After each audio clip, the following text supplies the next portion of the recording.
हिंदी में यूपीएससी की तैयारी से संबंधित प्रोग्राम्स को देखने के लिए सब्सक्राइब करें स्टडी IQIAS हिंदी। नमस्कार साथियों, मैं कुणाल आप सभी का study IQIAS Hindi YouTube channel पे स्वागत करता हूं। हमारी आज की क्लास में हम लोग बात करने वाले हैं सऊदी अरब के द्वारा भारत के लिए वीज़ा को बैन किए जाने के बारे में। अब क्या है इस मामले में हमारी न्यूज़ आई, सबसे पहले वही देख लेते हैं। न्यूज़ का कहना है Saudi Arabia bans visas for India 13 other countries, here's why. तो देखिए भाई, न्यूज़ के तहत तो पता चल रहा है कि सऊदी अरब के द्वारा फिलहाल 14 देशों को वीज़ा जारी करने के ऊपर प्रतिबंध लगा दिया गया है। पर ऐसा क्यों और क्या है मामला, देखते हैं। पहले देखते हैं क्या क्या शामिल है क्लास में। चर्चा में क्यों वीज़ा बैन के कारण, प्रभाव और ऐतिहासिक घटनाक्रम, सभी चीज़ों को समझते हैं। तो देखिए, दरअसल फिलहाल मामला ये आया है कि सऊदी अरब के जो क्राउन प्रिंस हैं मोहम्मद बिन सलमान, उन्होंने अपने देश के अधिकारियों को वीज़ा नियमों को कड़ा करने के लिए आदेश दिया है। और फिलहाल वीज़ा नियमों को कड़ा करते हुए ही 14 देशों को वीज़ा जारी करने पर बैन लगाया गया है। कौन कौन से देश शामिल हैं इसके अंदर, तो देखिए जो देशों की लिस्ट है उसमें अल्जीरिया, बांग्लादेश, मिस्र, Ethiopia, Bharat, Indonesia, Iraq, Jordan, Morocco, Nigeria, Pakistan, Sudan, Tunisia, Yemen, ये सारे के सारे देश शामिल है। और गंभीर मामला जो है वो हम लोगों के लिए यही है कि भारत का नाम भी इस लिस्ट में शामिल है, यानी कि भारत के लिए वीज़ा को भी फिलहाल जारी करने पर रोक लगा दी जाएगी। अब इसके साथ साथ चीज़ें जो हैं वो क्यों, ये प्रश्न भी मन में आता है कि ऐसा क्या हुआ है जिसकी वजह से भारत को इस प्रकार की स्थिति फेस करनी पड़ रही। तो देखिए, दरअसल इस पूरे के पूरे मामले के पीछे का रीज़न है हज सीज़न। देखिए, दरअसल इस साल का हज सीज़न जल्द ही शुरू होने वाला है और इस बार का हज सीज़न जो रहेगा वो रहेगा 4 से 9 जून को। अब सऊदी अरब को तैयारियां करनी है हज सीज़न के लिए। दरअसल बीते कई वर्षों से ऐसा देखा गया है कि सऊदी अरेबिया को अपने हज सीज़न को मैनेज करने में बहुत ज़्यादा परेशानियों का सामना करना पड़ रहा है और उसके पीछे का रीज़न है अनधिकृत रूप से यात्रियों का आना। अब तीर्थ यात्री जो रजिस्टर्ड होते हैं वो आते हैं और उन्हीं के अकॉर्डिंग सारी की सारी व्यवस्था तैयार की जाती है। दरअसल सऊदी अरेबिया हर बार हज सीज़न के लिए कोटा सिस्टम के अकॉर्डिंग ही हर देश को यात्रियों की संख्या निर्धारित करता है। हर देश को एक कोटा दिया जाता है यात्रियों का और उसको पहले ही कह दिया जाता है कि आपके देश से बस इतने ही यात्री हज यात्रा करने के लिए आ सकते हैं, इससे अधिक को अनुमति नहीं है। अब इसलिए व्यक्ति का ये सपना होता है कि वो जीवन में कम से कम एक बार तो हज यात्रा कर ही ले। अब बहुत सारे एप्लीकेशंस आते हैं अब, लेकिन सभी के लिए ये सपना अचानक से हर साल पूरा नहीं हो सकता, तो कुछ लोगों को इंतजार करना पड़ता है अगले साल के लिए। पर अब लोग दूसरा विकल्प खोजते हैं। वो लोग ये सोचते हैं कि अगर हमें लीगली जाने नहीं दिया जा रहा है तो क्यों ना हम दूसरा कोई और वीज़ा लेकर के सऊदी अरेबिया पहुंच जाएं। अगर सऊदी अरब पहुंच गए तो ऐसी स्थिति में तो सभी चीज़ें मैनेज कर ही ली जाएंगी, फिर परेशानी वाली बात नहीं है।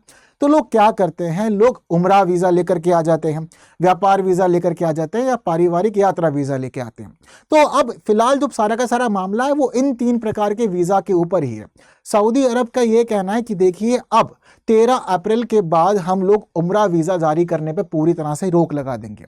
उम्रा वीज़ा क्या होता है, तो देखिए जनरली क्या होता है कि जो ये तीर्थ यात्रा होती है मक्का की, तो आप जब वर्ष में कभी भी इस यात्रा पर जा सकते हैं तो उसके लिए कहा जाता है कि ये आप उम्रा वीज़ा के माध्यम से कर सकते हैं। हालांकि हज की यात्रा पर्टिकुलरली साल में एक बार होती है और ये इस्लामी कैलेंडर के 12वें महीने के अंदर ही होती है।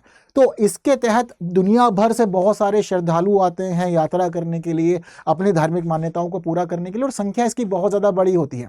और वहीं ये पूरा मामला हर साल गर्मियों में होता है, जिसकी वजह से सऊदी अरब प्रशासन को बहुत ज़्यादा तैयारियां रखनी पड़ती हैं। अब जब इन सारी तैयारियों के बावजूद बहुत सारे लोग इलीगली आते हैं, अनऑथराइज्ड रूप से आते हैं, तो सिस्टम पूरा का पूरा गड़बड़ा जाता है और हर बार उंगली उठती है प्रशासन के खिलाफ। ये देखा जाता है कि भाई प्रशासन ने क्या तैयारियां की हैं, आपकी तैयारियां पूरी नहीं थी, गड़बड़ बहुत ज़्यादा थी, और लोगों की मृत्यु का जो पूरा का पूरा जिम्मा होता है वो भी प्रशासन के ऊपर ही डाल दिया जाता है। अब इस दौरान ये तो नहीं माना जाता है कि हाँ इलीगली या फिर अनऑथराइज्ड रूप से लोग आए, ज़बरदस्ती वो यात्रा में शामिल हुए और वो उन लोगों के साथ में जुड़ गए जो लोग ऑथराइज्ड रूप से आए थे। तो इसी वजह से फिलहाल सऊदी अरब प्रशासन का कहना है कि देखिए जी, 13 अप्रैल के बाद हम किसी को भी उम्रा वीज़ा तो जारी नहीं करेंगे। इसके साथ ही हम लोग इसके समानांतर ही व्यापार वीज़ा और पारिवारिक यात्रा वीज़ा पर भी हम पूरी तरह से भी रोक लगा देंगे। हालांकि ये जो रोक लगाई जाएगी ये रोक कुछ ही समय के लिए लगाई जाएगी, यानी कि अभी चीज़ों को रोका जाएगा, पर ये पूरे का पूरा जो बैन है, जो प्रतिबंध है, बस कुछ समय के लिए ही है और ये माना जा रहा है कि हज सीजन की समाप्ति के बाद ही ये सारे के सारे प्रतिबंध इन वीज़ा के ऊपर से हटा दिए जाएंगे। तो इसको लेकर के प्रशासन ने खुद ही क्लियर किया है कि देखिए, जो फिलहाल अस्थायी रूप से रोक लगा रहे हैं हम लोग वीज़ा जारी करने के ऊपर, ये सिर्फ और सिर्फ हज यात्रा को ठीक से कंप्लीट करने के लिए है। हम फिलहाल यही चाहते हैं कि हज यात्रा के दौरान भीड़ भाड़ को नियंत्रित किया जा सके। वहीं हम लोग ये भी चाहते हैं कि बिना उचित पंजीकरण के कोई भी व्यक्ति हज यात्रा में शामिल ना हो।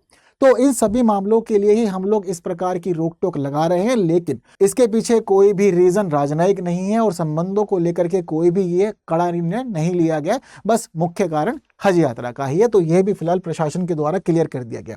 अब देख ले, इसके पीछे ना एक बड़ा रीजन है जब मजबूरन ये निर्णय लेना पड़ा है। देखिए, अगर हम लोग बात करें वर्ष 2024 की, तो वर्ष 2024 में हज की यात्रा बहुत ज्यादा चर्चा में इस वजह से रही थी, सऊदी अरब प्रशासन के द्वारा हज की तैयारियां ठीक से नहीं की गई हैं। क्योंकि उस दौरान ऐसी तस्वीरें आ रही थी कि लोग गर्मी में बहुत ज़्यादा परेशान हो रहे थे और वहीं ये भी देखा गया था कि लोगों को ठीक जगह उठने बैठने रहने के लिए नहीं मिली है और कई सारे लोगों की जान भी चली गई थी। अगर बात करें कि कितने लोगों की मृत्यु हुई थी, तो हज यात्रा के दौरान 1301 लोगों को अपनी जान से हाथ धोना पड़ा था, जो कि वास्तव में बड़ा ही गंभीर मामला हो गया था। और सऊदी अरब के मामले में या हज यात्रा के मामले में ये कोई पहली घटना नहीं है। दरअसल बीते कई वर्षों से ऐसी चीजें देखने को आ रही हैं कि हज यात्रा के दौरान अचानक से भीड़ अनियंत्रित हो जाती है, भगदड़ हो जाती है और लोगों की बड़ी संख्या में जान चली जाती है। 2024 की घटना हम सभी को पता ही है। इससे पहले एक घटना ये भी आई थी कि सऊदी अरब में जिस समय हज यात्रा चल रही थी, वहां आग लग गई थी, आग की वजह से भगदड़ हुई थी, वहां लोगों की जान चली गई थी। और सबसे बड़ा जो मामला था वो तो 2015 का मामला था। 2015 में जिस समय लोग शैतान को पत्थर मार रहे थे, उस दौरान अचानक से भगदड़ मच गई और 2015 की इस भगदड़ में लगभग 2300 लोगों की जान चली गई थी। अब सऊदी अरब का प्रशासन और सरकार इस पूरे के पूरे मामले को लेकर के बहुत ज्यादा परेशान हो गई थी। तो अब अंततः यही निर्णय लिया गया है कि भाई चीजों को इस प्रकार से रोका जा सकता है कि जिस देश से अधिक मात्रा में अनऑथराइज्ड तीर्थयात्री आते हैं उनके ऊपर रोक लगाई जाए, चीजों को व्यवस्थित किया जाए, तभी जाकर सब कुछ हो सकता है, अन्यथा नहीं हो सकता। और हम इस निर्णय को लेकर के कोटा व्यवस्था को भी अच्छे से संचालित कर सकते हैं। तो इसी वजह से भारत को भी शामिल किया गया है, क्योंकि हम देखते हैं कि भारत में भी मुस्लिमों की एक अच्छी खासी आबादी बसती है और वो लोग भी इस यात्रा पे जाना चाहते हैं। लेकिन जब सरकार अनुमति नहीं देती और रजिस्टर्ड तौर पे वो लोग इस यात्रा पर नहीं जा पाते, तो विकल्प खोजते हैं और विकल्प खोज करके फिर वो इस यात्रा को पूरा करने की सोचते हैं। वही सारा का सारा मामला गड़बड़ हो जाता है और सऊदी अरब में इस प्रकार की परेशानियां देखने को मिलती हैं। क्लियर है सारा मामला? तो यही है इंपॉर्टेंट न्यूज़ जिस वजह से सऊदी अरब प्रशासन के द्वारा फिलहाल भारत के लिए वीज़ा जारी करने पर रोक लगा दी गई है। बाकी ये हट जाएगी हज सीजन की समाप्ति के बाद।